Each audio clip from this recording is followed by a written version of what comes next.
Welcome everyone to the post-match review. We have just sat through a very difficult, very tough watch along, but it was still an amazing watch along with some great people. It is Leeds United 2, West Ham United 1. Oh, fire him now, I'm seeing in the chat. I can't help, and I have to say this. This is not how I want to get off to any video. But I cannot help but feel like 6 points within a week have been completely dropped because of Nuno's decisions. I cannot believe that the decisions he's made over the course of them 2 games, I'm struggling to understand after what he watched on Monday night that he felt like he would just roll it out there again and want to see more of it. In the sort of video this morning that me and Gio done, we went through what we wanted to see from a lineup. We went through what we thought Nuno would do, and we went through what we thought we would like to see. And we got it wrong with what Nuno would do, because no one could have predicted or believed that Nuno would roll that out again and want to see more after Monday. We then said that we wanted to see Potts in front of the back four, Fernandes and Paqueta in front of it, maybe Magassa. And that just had to be the right decision. And even after that first half, and in the watch along, we're sitting there and we're begging for changes at half time. And the general opinion was that if we can change this, the game could have been gone. That's the reality of it. The game could have been gone at half time. But we're still in it somehow. Irving and Souček clearly are the biggest problem in that team in that first half. That was where everything was falling apart, where everything was breaking down, and how they made it so easy to walk through our midfield. And we made them look like a team of world beaters in that first half. They were up for it. They absolutely came out there and knew that we were hurting as a team. And they smelt blood, basically. And they went for us very early on. And obviously, they got their reward within the first few minutes. But he finally decides to make those changes. Finally, the penny drops that those 2 in midfield have to come out. We put on Potts and Fernandes, and we look like a completely different team. Even in the build-up, we're talking about Souček while we're waiting for kickoff. Souček's been out of form for so long. He went away on international break. He normally does well for his country. He hasn't done well for a while. And it's just a complete waste of time. And Todibo again tonight was awful. He had a terrible game again. But I think with Todibo, there aren't obvious changes. Mavropanos, I think, starts tonight over Todibo if he's available. But unfortunately, with the injury to Mavropanos, that wasn't an option for us. But that midfield, we used to see Souček and Ward-Prowse, and we used to scream it and say, we never, ever want to see that again. Well, I've had to watch it twice in a row. And it's far, far worse than Ward-Prowse Souček. Souček and Irving is just, it should just, I don't understand. I don't understand why he's gone with it again. I don't understand why the first half, he then hasn't made a change in the second half. And the most frustrating thing is that I said, if we roll this same side out in the second half, the game's done. It's exactly what he did. However, I did believe that if we could make those changes at half-time, we had a chance of getting back in the game. And he just did it. It was just too late. The game at that point was so hard to turn it around with such little time remaining. I'm going to big shout out to Fernandes tonight. I thought Fernandes came out like a man on a mission. I felt he was sharp, he was quick, he nicked the ball. The small 1-2s were absolutely fantastic. He was linking up with Paqueta, and that's what I wanted to see. The reason it's so effective, before we made those changes, Paqueta had to drop in front of the defenders and try and get on the ball and play the ball up for us. And it totally removed any creativity that we had going forward. But he had to drop in and he had to try and pick up the ball and get us moving forward. That was never the answer. That wasn't the solution. The solution was putting Potts in front of that back line, getting him on the ball, getting him on the half turn, getting his head up and playing the ball forward to the wide players more quickly. And Fernandes and Paqueta to be freed up to get forward and cause problems.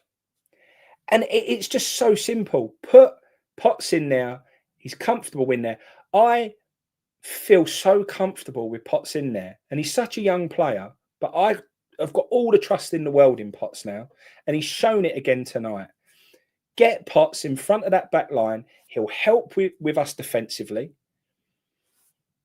But also he frees up Paqueta and Fernandes to get forward and cause teams issues. And I just felt like, when Fernandes come on, he was just, like I said, a man on a mission. He had a point to prove tonight. And he's come out there and really put it on them early doors. Those quick 1-2s, linking up with Paqueta really nicely, linking up with Potts. Yeah, Potts took control. Absolutely right. Potts come on. He looked like a seasoned professional. He come out there, looked like the mature head. He was receiving the ball from the defenders. And then he had two players in front of him that he could trust with putting those passes into. And they come looking for it as well. When you've got Paqueta and Fernandes in there, they come looking for the ball. Souček and Irving are just like statues in there. They don't come and receive the ball. They don't move the ball out of defence. And sometimes when Irving was trying to run back, I'm not sitting here knocking Irving saying that he didn't try, because he really did give everything that he's got. Unfortunately, he just ain't cut out for the Premier League. There was a couple of times when Leeds were breaking through and they're just jogging foot, but you were looking at Irving and think he's never going to get there. Never going to get there. And you just look at him and even the Leeds players know that he's never going to catch him up and win the ball off him. There was one time there where they've gone forward. He's got the run on Irving. He knows he's never going to catch him. When he starts to get within a little bit of range because the attacker slowed down, he done a little chop and left Irving for absolute dead. One little drop of the shoulder and a little chop, and that was it. It was done. Yeah, and that's right. And JME Green says there he wasn't jogging, it was full pace. The Leeds players were pretty much at a jog, but Irving's running as fast as he can and he just isn't getting there. So, Gio is at a wedding tonight, so I'm filling in for him. So, yeah, it was just, I can't understand it. I'm still sitting in now trying to get my head around in what way this manager felt that this was a good idea. I do put it on the manager. These last two games, if there were two games that you need to get yourself out of trouble, you couldn't have asked for two better games. And we've made the Brentford side that are bang, bang average. They're not a good Brentford side. Break records, dominate the entire game. And then Leeds have only won two games all season. We've made them just look like an absolute superb side. These two sides are not good sides. We had a chat, probably a week ago now, where me and Gio said, how many points do we need from the next 4 games? I said 6. Gio said 7. Well, it's impossible to get 7 now. And it could quite easily be 0. I don't fancy us against Newcastle at all. I think they're a massive step up from the Leeds side and the Brentford sides that we played. And I just think with their pace, with everything that Newcastle have got, the only glimmer of hope that we've got the only glimmer of hope is that we saw something at the end of that game now. We saw finally a system, a lineup that was effective. And there was a comment in there that somebody said, oh, but Leeds are defending now. I actually think we'd have been even more effective if Leeds were attacking, because the football we were playing and how quickly we're moving that ball, I actually think we'd have even got even more success if Leeds were coming onto us and we was able to play through them. In the end, they had like 3 or 4 players on Bowen every time he got the ball on the right-hand side. They dropped so deep. I actually think if they're coming out at us, I think we have even more success. So, as you stop watching it, honestly, the last, 20 minutes, we really did start to play some nice stuff. So there is positive there. There is and going into this game, I said to Gonzo, the only thing that I can really give us a hope with was that Somerville steps up and has a worldie against his old team. Unfortunately, that didn't happen. I thought Somerville had a poor game. And when he got taken off, I actually think if we had another left-sided attacking option, I actually think he comes off earlier. But we left him out there. It weren't for the want of trying, but I think he'd run himself out by the time we made the changes. He was having to come so deep to try and get on the ball, Somerville. He ran his heart out again, but I think by the end, by the sort of 70th minute, I think we'd now put players on who could find him and could get the ball to him. But by that time, his energy levels were gone. He'd run so much that he just couldn't be effective anymore. So just all round, I think odd decisions. It's not put us in a good place whatsoever. These 2 games you've got to get points from. There's just not getting 0 points out of these two games is not acceptable. And if we'd have had the conversation before these 2 games happening and said, look, the reality is you're not going to get any points from these 2. You've got Newcastle coming in after it. We would be very, very worried. It's just got all the hallmarks of those seasons where we end up in trouble. Intensity Blue, thank you for the super chat. He said, thanks for taking one for the team. Lewis Guilherme not even on the bench tonight. Don't know what's happened to him. Our defence looks poor. I lost count of the amount of times Tadibo and Kilman gave the ball away tonight. Diouf has gone backwards. Had such a promising start, was effective when attacking. I'd always had my doubts defensively with him. I'd always been a little bit concerned that he may cost us goals because I think he makes some odd decisions defensively. And I think we've seen, I think the reality is Diouf's got a lot of work. He is only young. He's got a lot to learn. And we've got to stick with him because he's clearly got plenty of potential in there. But we just, Mark just said he's young and he's an attacking winger. Do you know what? And I know he's not the same player, but he reminds me of the situation when we had Masuaku. Masuaku came in, and in his interview before whatever it was, the media interview that he did, he turned around and his exact words was, I can attack, but I can't defend. It's a very similar situation that we've got now. We're trying to make a left-sided winger defend, and unfortunately, he's just not very good at it. So I'm going to have a look in the chat now, just get some feedback from you all as well, and see what your reaction to it all is. And Diouf isn't the problem. Rion's just said there, Diouf is not the problem. I agree with that, and I'm not saying that Diouf solely is the issue. I think what we saw there is the midfield is the issue. We've got a lot of issues, right? We've got a lot of issues. One of them is playing Scholes at right back. That's done. The other one is the midfield. The fact that we haven't got a striker, and I've been calling for Callum Wilson. Unfortunately, he isn't the answer. Look, he's an attacking player who's got experience in the Premier League, but we've kind of seen now that the reason why we've not been turning to him as the player to lead that front line. So yeah, we've got problems, but I felt like there are a couple of answers. I don't think we have all the answers. That isn't what I'm saying, but I do feel like there was a couple of answers in there. I think we know what our midfield three is against Newcastle, and that is Potts, Paqueta, and Fernandes. That's got to be the midfield three. I'm just absolutely convinced of it. Right, so let's turn to the chat. Let's see how you're all feeling and what your feedback is. I've got a feeling that some people might be very upset with what they've just seen. So if I've been a bit too level-headed with it or not been ranting enough, tell me. Azza says that they're pissed. Yeah, so fair enough.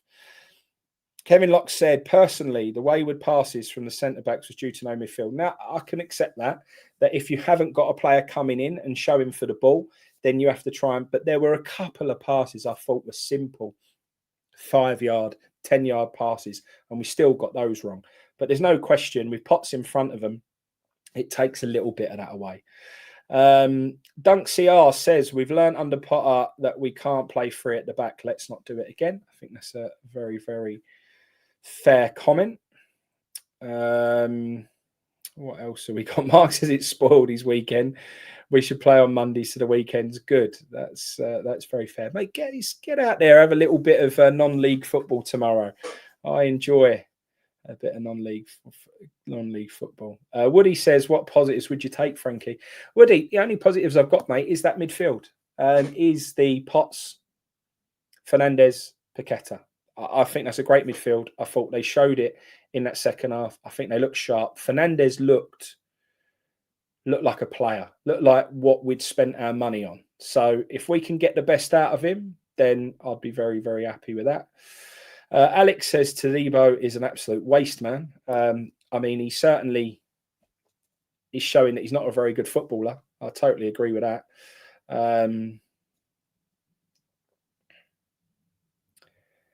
Roger Cook says Potts is mustard. I think we all agree with that. I think Potts looks, like I said, he looks like an old wise head. He looks mature. He looks like he comes in there. He looks dependable. He looks like he can, be a blocker in there, but also get the ball and move it forward. I just think everything I've seen from him in pre-season and why I've wanted him to play, he's shown it again tonight. So it's just got to happen.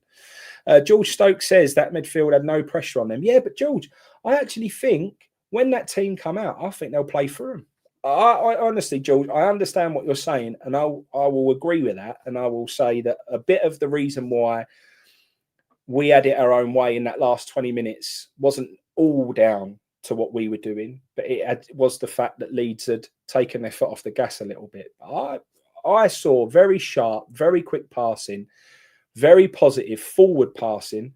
And I actually think if Leeds' defence is coming out onto us, we may have even had more success. So I fancy that midfield to do well, even with Newcastle's midfield. Right, what else have we got? Avid Dorsman says, I agree, Frankie. Then we can roll the dice with Magassa at centre-back. Kilman, Todibo are not good enough and must be dropped. Well, this is the other thing as well. I do think Nuno's got to not make examples of players, but I think he's got to show some players that you're not guaranteed in his starting lineup. And he's got to... I said it before. He'd done it with James Ward-Prowse. I said, I hope he's not a bitter old man who's just letting a previous spat. This is a new team, should draw a line under it, move on. His first action was, when he got to the club, was basically to remove James Ward-Prowse from being anywhere near the squad. Well, there are some players who are taking liberties right now and are not fighting for this football club. And he needs to do exactly the same with them. And and explain to them that we're in a serious battle now, and we need only players that are going to give 110% for West Ham right now. And that's how these lineups have got to be picked. I've just seen it from Potts. I've just seen it from Fernandez. Bowen actually come alive once he had those players around him as well. So, we need those 110% players who are going to battle for this shirt and try and drag us out of this awful situation that we're in. Roger Cook says he gets his head up, Frankie, passes forward, can play on the half turn. Not saying he's a finished article, but miles better than the alternatives. I think you're, talking about Potts there, and I agree. He does play on the half turn, and that gets us moving forward more quickly. He gets the ball into the wide players. He gets the ball into the central the sort of central midfielders that are ahead of him. Just all round, I think Potts is just an absolute must start now. We can't keep screaming for it and it not happening. Ralph enjoying the sun says Potts always plays like this. I rate him. I agree. Couldn't agree more. Ashton says our best minutes of play throughout the season are without Souček playing. It's not rocket science. I agree. I've been a big defender of Souček. I've always defended him mainly because he was effective at sort of breaking into the box, getting on his head at things, getting loose balls, putting the ball in the back of the net. But mainly because he's 100% man for West Ham. He gives everything for that shirt. He's a trier, Souček. And normally at West Ham, we appreciate people who give their everything for the badge. And I think Souček does get West Ham. I think he understands us as fans, and I think he loves West Ham. But what he had as a positive, i.e. being quite box to box, breaking things up, getting on his head on things defensively, but then crashing into the box and scoring goals, I'm not sure he's got the legs to do it anymore. He's out of form for West Ham. He's out of form for his country. And while I appreciate everything that he's done since he's been at West Ham, he may be on the decline now, and I'm not sure he can do those things that he did positively, that we almost forgave him not being as good with his feet. The fact that he's not as good with his feet becomes more and more heightened now. It becomes more and more of an issue because he isn't giving you those other positive things. So Burnett says, I disagree regarding Kilman. Kilman and Mavropanos with Potts in front of them gives us a better platform. Paqueta and Fernandez in 3 rows is a better spine. And I do agree with a lot of that. We know that Kilman's got a few issues. We know that he switches off.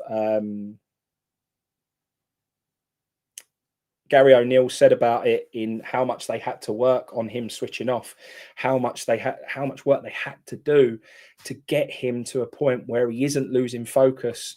I mean, that's a worry, isn't it? When you've got a top Premier League player that you've gone and spent huge amounts of money on, and they've got a real problem with concentration. That doesn't suggest a £40 million defender, but that's what we've got. John Miles says, thanks for stepping in, Frankie. No worries at all. I will always be available for Gio and Gonzo whenever I can. Right, we're going to wrap this up now, everyone. I'm sure there will be a review tomorrow. I'm interested in hearing the press conference. I want to see what he's got to say. I said it in the watch along, whoever is in charge of the training ground needs to basically put that last 20 minutes on repeat for Nuno and just show him what we're capable of when we've actually got the correct players in correct positions on the football pitch. We've seen it. We've called for it. We've seen it in action. It's better. We need that momentum. We basically need to hit the Newcastle game where we left off in this one. Somehow we need to forget the first. It's gone now. These 2 games are done. Look, we know they're lost opportunities. We know they're huge points dropped, because these are games that we should be getting points from. And if we need to get out of this problem, these are the games that you must go and get results in. But it's typical West Ham that we lose these ones and we go and win the tougher games. So, yeah, we need to somehow draw a line under what we've just had, draw a line under the starting lineup, draw a line under everything we've seen, other than the last 20 minutes that we've seen in that game. That's how we must start. That must be the starting lineup. And we need to be a bit more positive and see that Fernandes. That Fernandes, honestly, it's made me feel so much better with that signing. And a few people had said as well that, you know, we haven't seen the player that we thought we'd signed and everything else. I did put that down to how we'd been playing football. I actually think Fernandes and Paqueta could have an absolute unbelievable partnership in that midfield. I think there's something there that I did believe that we had to sign a bit of a magic man in the transfer window in January to get us out of this problem, almost like a bit of a great escape. However, from what I've seen from Paqueta and Fernandes tonight, there's something in there. If they had a player in front of them, a proper striker, I would be so confident that we can get out of this situation. However, we don't. I still think that's the big priority in January. But for now, we can't wait until January. We need to get points on the board, or otherwise we're going to fall behind to a point where even if we do bring in someone, it's going to be a very hard situation to get out of. So we need results before January. We can't keep thinking January's coming and we'll put everything right. We need to start getting results now. And the way that we get those results is Potts, Fernandes, and Paqueta. Thank you very much, everyone. Massively appreciate everyone who's jumped in tonight. You've made it an actual pleasure. As much as the match wasn't great, I always love chatting to you all. And I hope I did G and Gonzo proud. And I will catch up with you all very, very soon. Have a good night, everyone.